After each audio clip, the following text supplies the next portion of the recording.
Petit post Instagram pour vous parler d'un film, un film que j'ai vu, que j'ai eu la chance de voir en avant-première, que j'ai beaucoup aimé. Et figurez-vous que l'équipe de production s'est rapprochée de moi et m'a proposé de vous en parler très officiellement. Le film en question, il s'appelle La Fabrique du mensonge. Il est sorti ce mercredi dans les salles. Un film germano-slovaque réalisé par Joachim Lang et un film qui raconte l'œuvre de Joseph Goebbels comme propagandiste du régime nazi. Pourquoi est-ce que j'ai voulu vous parler de ce film et pourquoi est-ce que je vous dis que je crois que c'est, dans le contexte dans lequel nous nous situons, un film en réalité assez important. D'une part parce que au moment où les idées d'extrême droite, héritières directes des régimes fascistes et nazis sont en train de monter partout dans le monde, revenir à ce qu'a été le régime nazi, je pense que c'est important. Et ce film le permet avec un prisme qui est intéressant, c'est qu'il s'intéresse justement à la propagande. Un prisme qui, moi, m'intéresse au premier rang, au premier lieu, puisque l'analyse de la communication, de la propagande, des discours, c'est quand même mon premier métier. Quand on est étudiant en histoire, on apprend à se méfier des comparaisons historiques. Et en l'occurrence, ce film permet tout de même de mesurer l'écart qu'il y a entre ce qu'a été le régime nazi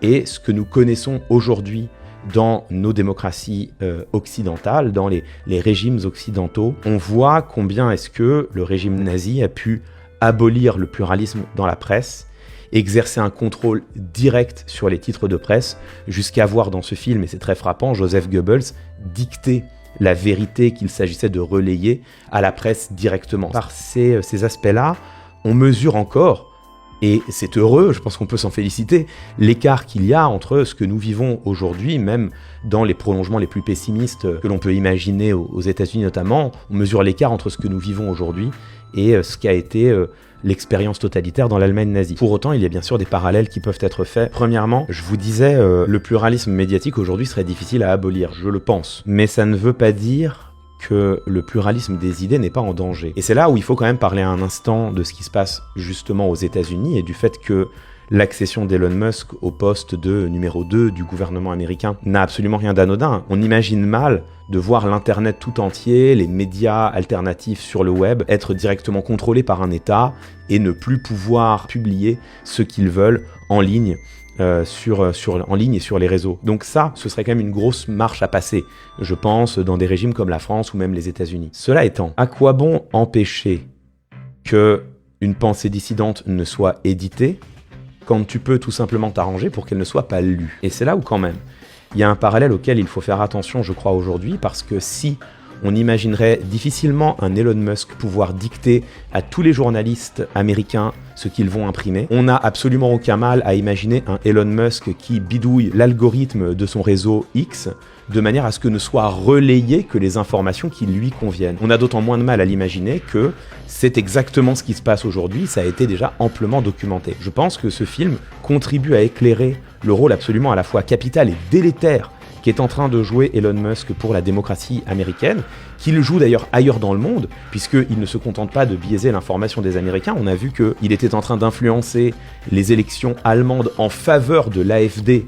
en relayant en Allemagne des informations favorables à ce parti sur son réseau X, qui reste le premier réseau de microblogging au monde. Dans un pays qui a connu la propagande de Joseph Goebbels, je crois que ça n'est pas tout à fait anodin. Un deuxième point que je voulais aborder avec vous et qui montre là pour le coup tristement le parallèle qu'on peut faire entre ce que l'on vit aujourd'hui et l'œuvre qui a pu être celle de Joseph Goebbels comme propagandiste, on voit dans le film un moment où Joseph Goebbels tombe non pas en disgrâce mais pas loin dans l'entourage d'Adolf Hitler qui lui reproche de ne pas être un assez bon propagandiste et de ne pas assez bien exciter la haine antisémite. Et donc on voit Joseph Goebbels dans son bureau en train de se creuser la soupière et là tout d'un coup il y a un de ses assistants qui lui dit mais Goebbels, je sais pas si vous le savez, un jeune juif polonais d'origine allemande a blessé un secrétaire de l'ambassade allemande à Paris. Et là vous voyez l'œil de Joseph Goebbels qui brille, il se redresse, il dit mais vous ne pouviez pas me le dire plus tôt, on va utiliser cet événement-là pour exciter la haine antisémite. Ça a mené à la nuit de cristal, pogrom durant lequel près de 70 000 juifs sont déportés en camps de concentration